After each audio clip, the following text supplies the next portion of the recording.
एकछिन सुनिदिनु होला है। आमा बुवाहरू, अमृतजी, अमृतजीको सम्पूर्ण परिवार, नवराजजी, दिदीहरू, दाजुभाइहरू सम्पूर्णमा मेरो तर्फबाट तपाईलाई हार्दिक नमस्कार। म खुसी लिम्बू। योभन्दा 2 वर्ष अगाडि पनि आएको थिएँ भूकम्प पीडित। तपाईहरू जति हुनुहुन्थ्यो धेरैलाई त पुगेन, अलिकति रकम लिएर आएको थिएँ। यहाँ टहरा बनाउने क्रममा म यहाँ आएको थिएँ, तपाईहरुसँग भेट भएको थियो र यो तेस्रो चोटि त्यो रात लिएर आउँदा 2 चोटि आएको थिएँ र म 2 वर्षपछि फेरि आएको छु। चिनाजानी बढ्यो। 2 वर्ष अगाडि आउँदा एक किसिमको तपाईहरुसँग नाता गाँसियो भनौँ न। अनि त्यो राहत पुर्याएर म बेलायत फर्केँ। अनि हाम्रो हङकङ नेपाली मञ्च युके, त्यतिखेर म महासचिव थिएँ, अहिले म निवर्तमान भइसकेँ।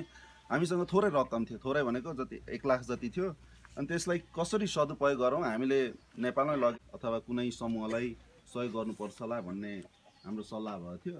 अनि मैले त्यतिखेर हाम्रो अमृतजीसँग चाहिँ कन्ट्याक्ट भइरहन्छ हाम्रो भाइहरू मार्फत, फेसबुक मार्फत। अनि अमृतजीले चाहिँ ल गाउँमा अझै पनि दुःख नै छ, तपाईहरुको अझै पनि सहयोग आयो भने चाहिँ राम्रै हुन्छ भनेर अमृतजीले पनि भन्नुभयो। अनि मैले हङकङ नेपाली मञ्चमा साथीहरूसँग बैठकमा बसेर ल रहेको 1 लाख चाहिँ फेरि पनि फर्पुमै लैजाउँ भन्ने भयो। र 1 लाख लिएर त आइयो, तर 1 लाख त कति पनि हुँदैन आजकल त हैन। हिजो हामीले एकछिन मन्थलीमा शपिङ गऱ्यौँ, त्यसमा लगभग 43,000 जतिको भाँडाकुँडा छ र 44,000 जतिको यो 45,000 जतिको चाहिँ सिरकहरू छ। तपाईहरु भरै आफै हेर्न सक्नुहुन्छ। अनि बाँकी पैसा चाहिँ ढुवानीमा गएको छ। लगभग यो 1 लाख जतिको सामान भनौँ न, कति पनि छैन हेर्दा, तैपनि हाम्रो एउटा मायाको चिनो सम्झेर तपाईहरुले चलाइदिनु होला। र यो एउटा उखान छ कि एउटा मागले जाडो जाँदैन के भन्ने हैन। तपाईहरुको गाउँको दुःख सुख तपाईहरुसँगै छ। अस्ति म लास्ट टाइम आउँदा पनि भनेको थिएँ, हामी त परदेशीहरू आउँछौँ जान्छौँ, यो केही पनि नहुन सक्छ। तर तपाईहरुले यसलाई एउटा दुमो भन्छ हैन, दुमो सम्झेर तपाईहरु आफै पनि बढाउन पहल गर्न सक्नुहुन्छ। सरकारबाट अलिअलि माग्न सक्नुहुन्छ, तपाईहरु चन्दा उठाएर गर्न सक्नुहुन्छ। यो चाहिँ एउटा सुरुवात जस्तो हो र म भविष्यमा आउने क्रम चाहिँ भइराख्छ। हामी सम्पर्कमै छौँ। यो सम्बन्ध कहिले टुट्नेवाला छैन।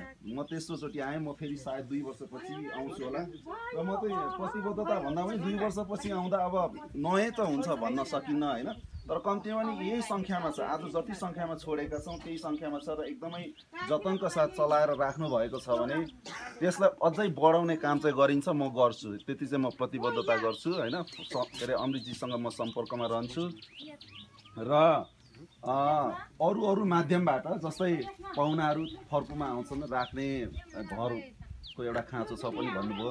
अमृतजीसँग पनि त्यो बारेमा हामी कुरा गर्छौँ र त्यसको लागि एउटा नयाँ घर बनाउने जहाँ चाहिँ यहाँ यो स्टोर गर्न सकौँ। र पाहुनाहरू आउँदा, आज हामी 2 जना आयौँ, हामी त अटायौँ, पछि कुनै दिन हामी 10-12 जना आयौँ भने त त्यो घरमा लगेर राख्नु पनि पर्ने हुनसक्छ हैन।